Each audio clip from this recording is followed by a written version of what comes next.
Rain drifted over London like a thin, mournful veil, soft enough not to trouble the carriages yet persistent enough to blur the glow of the street lamps lining Grosvenor Square. It was the kind of rain that seemed to whisper of endings, of quiet disappointments tucked behind velvet curtains, and on this particular evening it followed Lady Eleanor Whitford as though determined to accompany her into yet another ballroom where she would be tolerated, observed, and silently dismissed.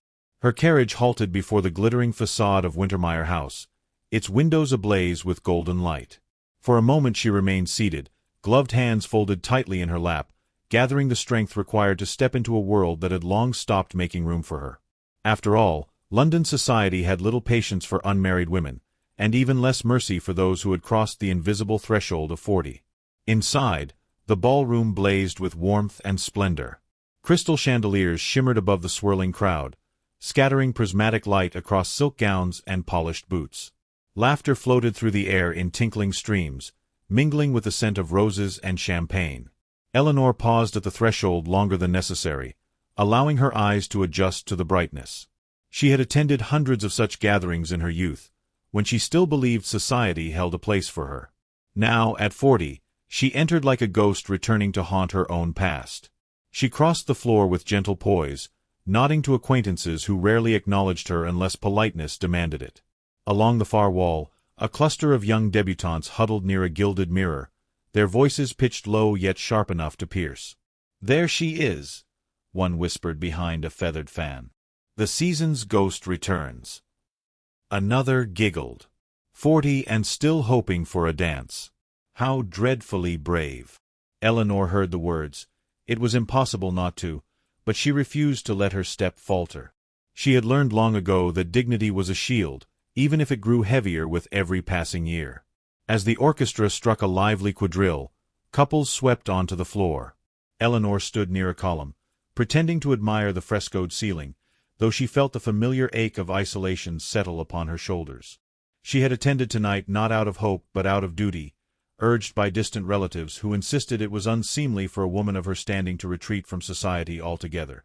Yet she could not deny that some tiny fragment of her heart still longed for a moment, just one, when she might be seen rather than pitied, regarded rather than ignored. Her wish seemed answered when a young gentleman approached, his expression charming, his bow impeccably executed. "Lady Whitford," he said with a dazzling smile, "may I have the honor of this dance?" A rush of warmth filled her chest, fragile and hesitant. She inclined her head, allowing herself the faintest glimmer of hope. But before she could place her hand in his, another young man joined the gentleman's side, stifling a laugh. "Do not keep her waiting," he whispered loudly enough for nearby guests to hear. "It might be her last season, after all." The gentleman straightened, his smile faltering. Then, with a shallow bow dripping mockery, he withdrew his hand and retreated amid a chorus of poorly hidden chuckles. Eleanor felt the blood drain from her face. For a trembling heartbeat she stood utterly still, humiliation clawing up her throat. But years of bearing such indignities had taught her one thing: never let them see you break. She lifted her chin with exquisite dignity and stepped away from the column as though the encounter meant nothing at all. Yet beneath her calm facade, she felt something inside her shift, a small fracture, quiet but undeniable. Unbeknownst to her, a pair of eyes followed her retreat. From across the ballroom, where the swirling dancers parted just long enough to reveal him, stood Alexander Hawthorne, Duke of Ravenscroft. He was the kind of figure who turned heads without effort. Tall, broad-shouldered, possessed of a restrained authority that suggested he could silence a room without saying a word. His reputation was formidable, his bachelorhood legendary. But in this moment, his attention was wholly captured, not by beauty or ornament, but by something far rarer, a woman who bore mockery with a grace that humbled the very act of cruelty. He watched Eleanor walk toward the perimeter of the room, her expression composed yet shadowed by a sadness she tried valiantly to conceal. Something unnamed flickered across his features, anger at the cruelty, admiration for her strength, and a strange pull he could neither resist nor explain. He took a step forward, stopped, then continued watching her with a focus that bordered on reverence. Eleanor's breath steadied only when she reached the far end of the ballroom, where the glow of the chandeliers softened and conversation thinned. She stood beside a tall window, gazing at the rain streaking the glass.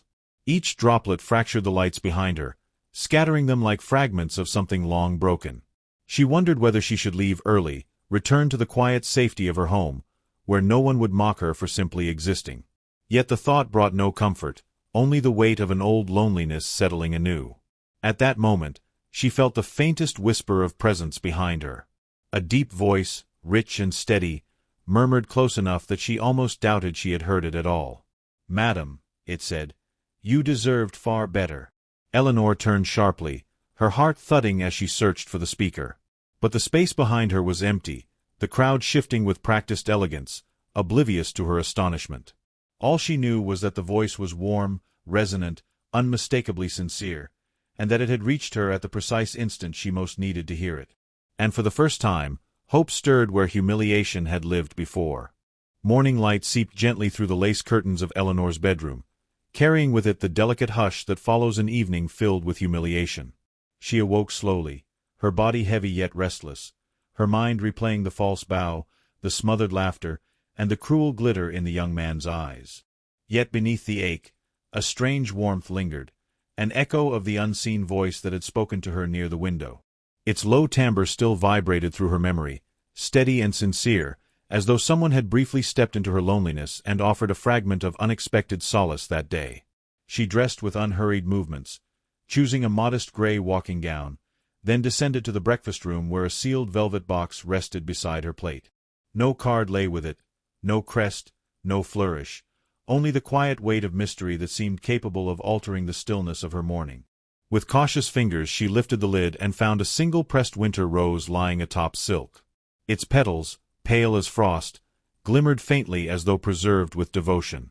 Beneath it rested a slip of parchment inscribed in elegant masculine script, "For the lady who stands when others would fall."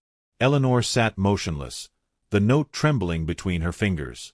No admirer existed in her life, no suitor bold enough to seek her attention, and certainly none who would send such a tender token. Yet the handwriting stirred something familiar, as though she had glimpsed its style once amid candlelit shadows. Within hours, gossip rippled through London like a sudden draught beneath heavy doors. Servants whispered about the mysterious gift, shopkeepers displayed knowing smirks, ladies at tea speculated with poisonous delight, insisting Eleanor herself must have arranged the spectacle to revive her fading relevance. The cruelty spread with astonishing, merciless speed. Eleanor endured the attention with outward composure, yet each rumor pricked her like a needle hidden beneath silk. She sought refuge among the narrow bookstalls of Hatchwood Market, where the scent of parchment and the murmur of turning pages offered a sanctuary untouched by society's disdain and relentless performance there.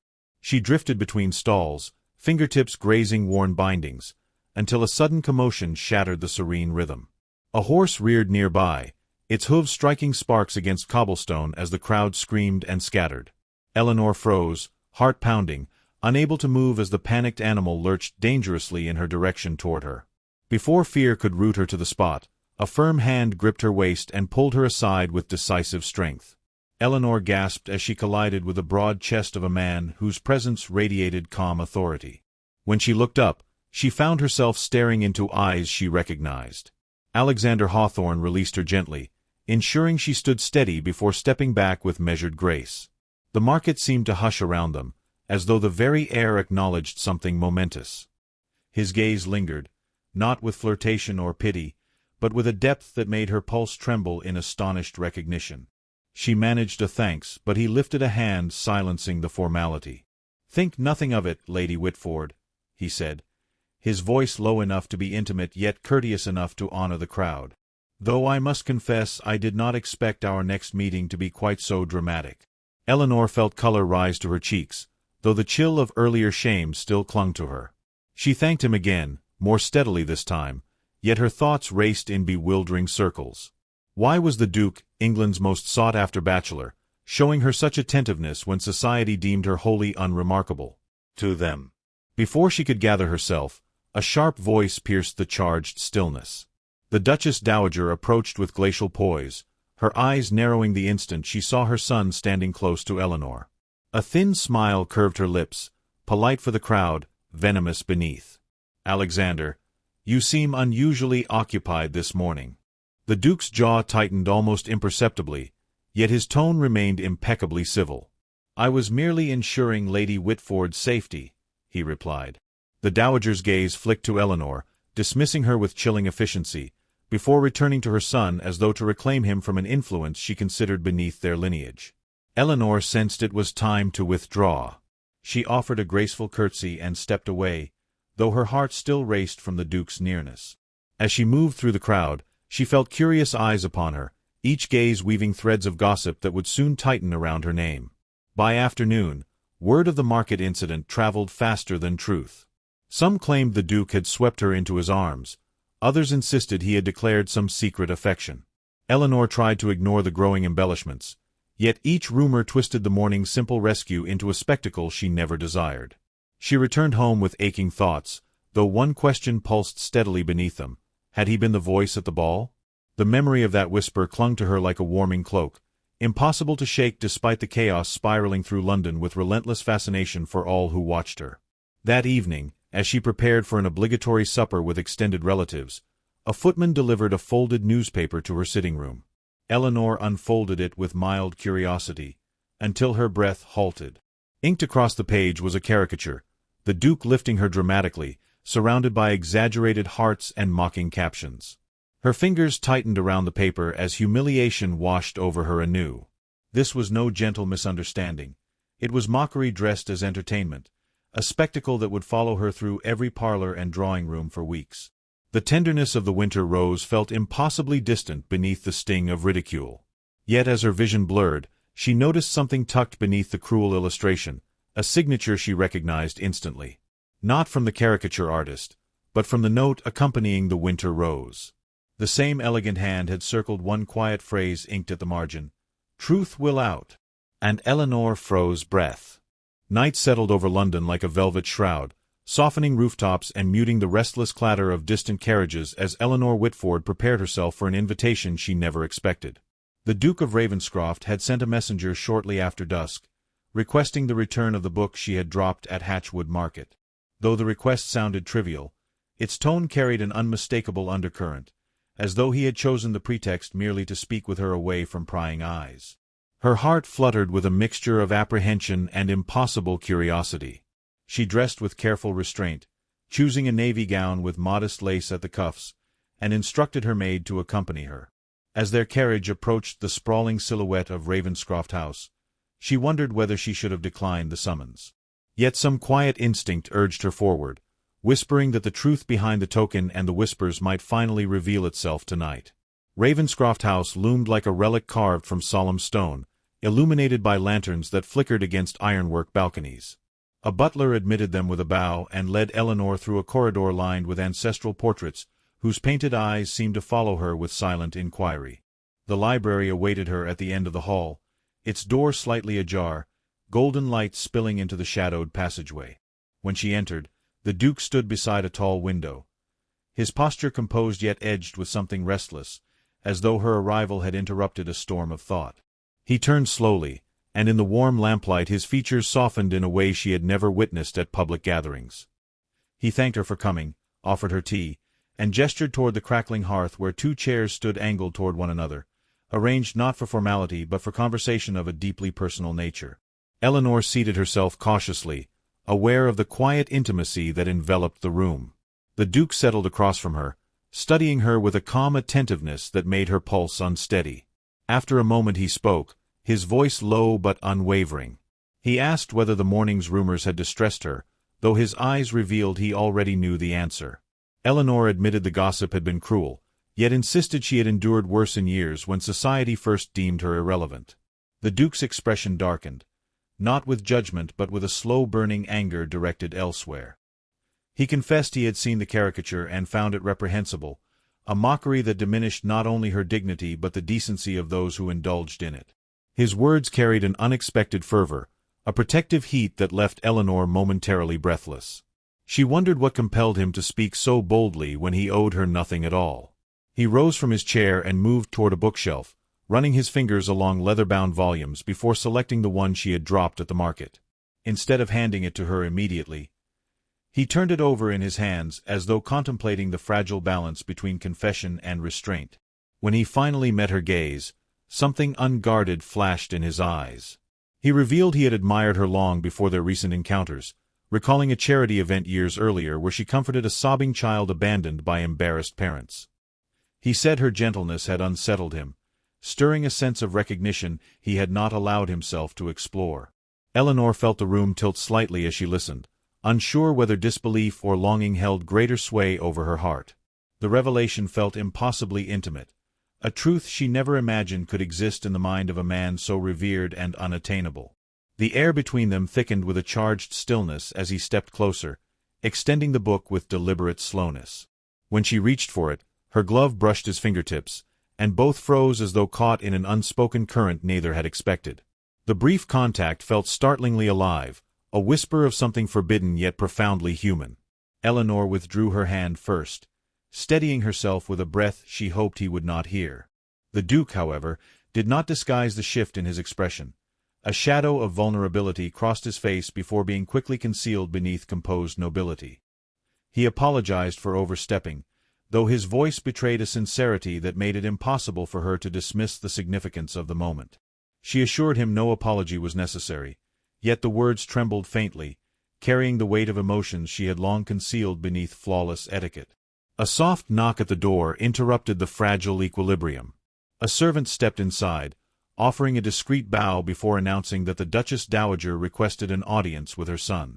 The Duke dismissed him with curt civility, but the interruption left a faint crack in the moment's intimacy. Eleanor rose, sensing her presence might soon be construed as impropriety if she remained. She thanked the Duke for his kindness and moved toward the exit, though her steps felt reluctant, weighted with unspoken questions. He followed her to the doorway, stopping just short of reaching for her hand. His gaze softened once more, and for a heartbeat she thought he would speak her name with the familiarity of a man who had carried it privately for too long. Instead, he offered a restrained good night, each syllable shaped by emotions held tightly in check. Eleanor curtsied, grateful yet shaken to her core. As she stepped into the night, the chill brushed her cheeks, cooling the unspoken fire that still lingered beneath her composure. She descended the stone steps slowly, each footfall echoing with thoughts she could not voice. The carriage waited, lanterns glowing softly like guardians in the dark. Before she entered, she glanced back at the mansion, drawn by an irresistible sense of unfinished truth. Through the tall window, she glimpsed the Duke watching her departure, his figure framed in lamplight. Their eyes met for a single suspended heartbeat before he turned abruptly away, as though safeguarding a secret he could no longer contain. The spring gala at Wintermeyer House swelled with lights, music, and the perfume of countless blooms, a glittering spectacle designed to affirm the elegance and influence of London's finest families. Eleanor Whitford moved among the guests with a careful poise, her navy gown accented by pale lilac ribbons, her gloved hands steady though her heart quivered with anticipation. Rumors of the Duke's attentions had traveled far and wide, and the eyes of society now followed her every step with a mixture of curiosity, derision, and barely restrained scandal. She could hear the soft, mocking whispers as she approached the ballroom, the subtle jabs woven into polite greetings, and she carried them as she had always carried social judgment, with silent grace, though each word pressed against her ribs like a delicate weight. The Duke of Ravenscroft had yet to arrive, though she knew him well enough to sense that his presence would shift the very air. She paused near the edge of the dance floor, her gaze sweeping the sea of gowns and tuxedos, aware that she was an anomaly in this world of youth and beauty, yet holding herself like a portrait carved in still dignity. Conversation faltered as she passed, ladies pausing mid-laughter to exchange glances that mingled disbelief with faint envy. The whispers were quiet but sharp. She dares attend in his presence? And, 40 years, and still she pretends to grace us with charm.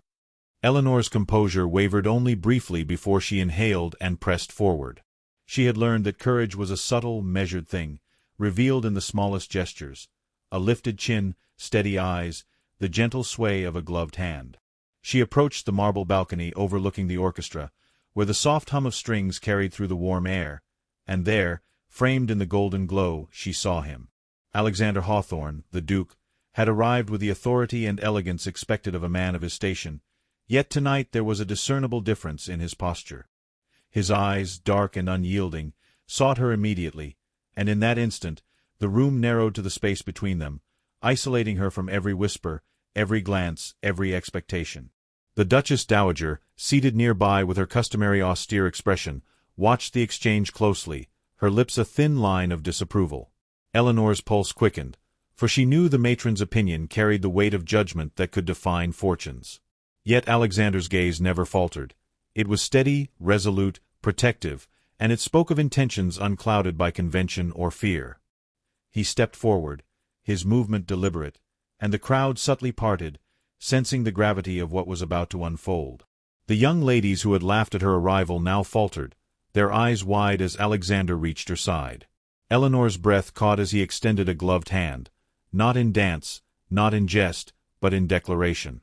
"Lady Whitford," he said, his voice resonant, carrying across the polished floors, "it has become intolerable that such beauty of character should endure the cruelty of whispers and mockery." The ballroom stilled, the orchestra pausing in a subtle, unconscious mimic of the tension between them. Every eye turned toward the pair, curiosity and shock mingling in a tangible wave. Eleanor's hands trembled, yet she accepted his gesture, allowing herself to meet his gaze. The warmth in his eyes was a fire she had not dared hope for, a fierce, protective blaze that defied all societal expectation.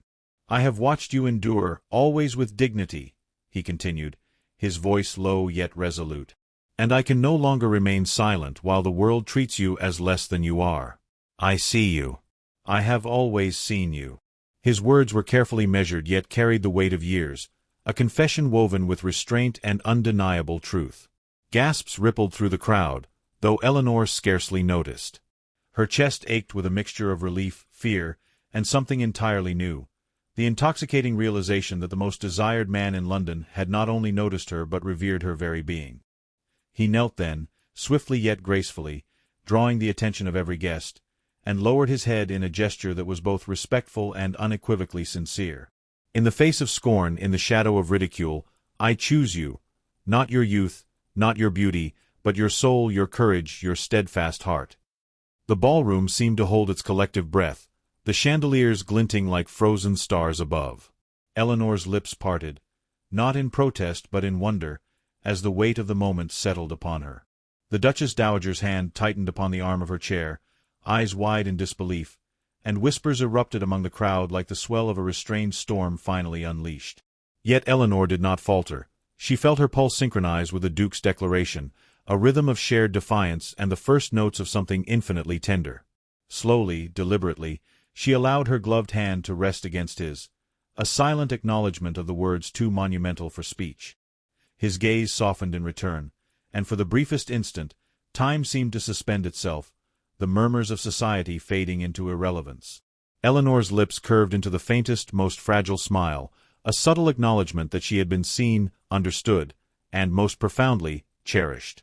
The orchestra began anew, a hesitant waltz that seemed to echo the tentative steps of hearts newly entwined. Alexander rose, offering his arm with the grace of a man entirely confident yet wholly devoted. Eleanor accepted, allowing herself to be led to the floor, where their movements were at once formal and intimate, each step a declaration of autonomy against a world that had sought to diminish her. The ballroom spun around them, blurred figures of curiosity and gossip reduced to a soft hum, leaving only the quiet intimacy of two souls recognizing one another in defiance of expectation. At the edges of the room, the Duchess Dowager's expression shifted from shock to reluctant acknowledgment, a silent concession to the truth she could neither ignore nor suppress. Eleanor's confidence grew, tempered by the lingering awareness of the scandal she had endured, yet bolstered by the knowledge that her dignity had been affirmed in the most public and irrevocable manner possible. The world had mocked her, yet she now moved with the certainty that she had been chosen, not for appearances, but for the essence of herself that had always been visible to those capable of truly seeing. As the waltz drew to a close, the Duke leaned close, his voice a murmur meant only for her, tender yet imbued with unwavering intent. "No longer shall whispers define you, Eleanor. Tonight, the world will know what I have always known." Her heart lifted in response, a mixture of awe and the tremulous joy of one finally understood. A hush fell over the ballroom, a collective intake of breath that seemed to recognize the gravity of what had transpired. Eyes that had once judged now turned in quiet admiration, some perhaps reconsidering their own notions of propriety and the limits of expectation. Eleanor met Alexander's gaze once more, the connection unbroken, an unspoken vow passing between them. And as the final strains of music echoed into the gilded rafters, Eleanor felt a presence behind her. Not a voice this time, but a certainty, a conviction she had never known. She turned slightly, and through the crowd, she glimpsed the Duke observing her with a quiet intensity that promised the next chapter had only just begun. Moonlight spilled across the gardens of Wintermeyer House, silvering the petals of roses that trembled beneath the gentle spring breeze. Eleanor Whitford moved along the gravel path, her heart still racing from the gala, each step deliberate, each breath steeped in the intoxicating clarity of what had transpired. The Duke of Ravenscroft had declared his devotion publicly, yet her mind swirled with questions only the night, intimate and unhurried, could answer. She paused near the fountain, the sound of trickling water mingling with the distant laughter that drifted from the estate, and let herself sink into the solitude of contemplation. Never had the world felt so vast and simultaneously so small, as though the universe itself had contracted to the space between her and the man who had turned mockery into adoration. The soft crunch of approaching footsteps broke the quiet. Eleanor turned to find Alexander emerging from the shadows, his coat brushed with moonlight, eyes dark with the intensity of unspoken thoughts. He offered no bow, no distant courtesy, only a glance that spoke of relief, longing, and a deep, unguarded tenderness. "Eleanor," he said, voice low and steady, carrying the weight of confession and the promise of protection. "Walk with me." Without waiting for reply, he fell into step beside her, the air between them charged with the lingering electricity of the evening's declaration. They moved along the garden paths, lanterns flickering at intervals, casting elongated shadows that seemed to dance to a melody only they could hear. Eleanor felt the night enfold them in privacy, a cloak shielding them from the relentless gaze of society that had spent so long judging her. She dared finally to look at him, to see not merely the revered Duke but the man who had watched, silently and unwaveringly, through years of whispers, ridicule, and loneliness. Her chest tightened with a fragile hope that this night, at last, might belong entirely to them. Alexander stopped near a grove of silver birches, their slender trunks swaying in rhythm with the wind. He turned to face her fully, taking her gloved hands in his with a careful reverence that made Eleanor's pulse skip. "Eleanor," he murmured, his gaze locking onto hers, "the world has never understood us. It whispers, it mocks, it demands conformity to its petty expectations. But I—" His voice faltered for the briefest instant, the only crack in a mask so carefully maintained. "I have loved you in a way that defies their judgment, in a way that honors who you truly are." She trembled, both from the weight of his words and the magnitude of the emotions they carried. Her hands pressed lightly against his chest, feeling the steady strength of a heart that had chosen her, deliberately and irrevocably. She had long endured the quiet suffering of invisibility, the ache of being overlooked, and now she faced a man whose desire was not for the superficial but for the essence she had guarded through decades of careful restraint. For the first time, Eleanor allowed herself to wonder if courage alone had drawn him to her, or if, perhaps, her resilience and dignity had been the most irresistible qualities in a world obsessed with youth and beauty. Alexander lowered his voice further, a whisper meant only for her, though the garden seemed to lean in to hear. "You carry storms with grace, Eleanor. I carry storms within me. Together, perhaps, we might weather them." His words hung between them like constellations frozen in a moonlit sky, infinite, luminous, and undeniable. Eleanor's eyes filled with tears she had held back for years, tears not of shame but of release, of recognition, of a fragile joy that had eluded her for decades. She stepped closer, emboldened by the sincerity that radiated from him, the protective warmth that promised she would never again be exposed to the ridicule that had once defined her existence. Their gloved fingers brushed, lingering, tracing a promise neither needed to speak aloud. The night deepened, the silvered shadows curling around them as though nature itself conspired to shelter this moment from the world. Eleanor drew a trembling breath, feeling both vulnerable and exalted, and allowed herself to meet his gaze fully, without artifice, without pretense. Alexander's hand lifted, resting lightly against her cheek, and for a heartbeat the world seemed to dissolve. No whispers, no judgments, no past humiliations, only the quiet intimacy of two souls finding recognition in one another. Eleanor closed her eyes, leaning into the gentle weight of his palm, and felt the culmination of years of longing, endurance, and quiet strength converge in that single, suspended instant. He lowered his lips, brushing them against her forehead in a kiss that was tender, deliberate, and full of reverence, a gesture that spoke more profoundly than any declaration in the ballroom ever could. The garden seemed to hold its breath with them, the scent of roses thick and fragrant, the soft ripple of the fountain harmonizing with the rhythm of two hearts entwining. Eleanor opened her eyes to find Alexander watching her, not with desire alone but with a devotion that transcended the fleeting expectations of society. "I choose you, Eleanor," he whispered, "not for what they think you should be, but for who you have always been. Let us be witnessed, then, not by their gossip, but by the truth of our hearts." A sudden breeze swept through the grove, carrying petals across the stone path like whispered congratulations. Eleanor laughed softly, a sound of pure, unrestrained joy, and pressed her hand against his chest once more, feeling the steady beat that had become her anchor. The Duke's gaze softened, and he gathered her hands within his own, turning them so that their fingers interlaced perfectly. For the first time in years, Eleanor felt the weight of society's expectations lift, replaced by the thrilling clarity of being truly seen, cherished, and chosen. They walked together through the gardens, a quiet procession of shared confidence and emerging hope, the moonlight glinting on dew-slick leaves and casting long, graceful shadows behind them. Eleanor realized that her past humiliations, the cruel laughter, and the whispered judgments had not broken her. They had refined her courage, sharpened her sense of dignity, and prepared her for the moment when love, finally, arrived in its most complete and unwavering form. By the time they returned to the house, a serene calm had settled over both of them. Alexander paused near the doorway, turning to Eleanor with an expression that mingled tenderness and a quiet, triumphant devotion.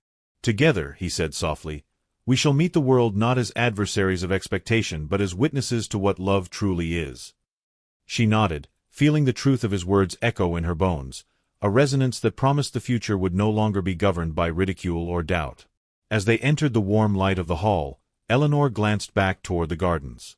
Moonlight glimmered faintly on the fountain, and a single rose petal drifted across the stone path, carried by the soft night breeze, a quiet emblem of endurance, courage, and the love that had been claimed in the shadow of society's scorn.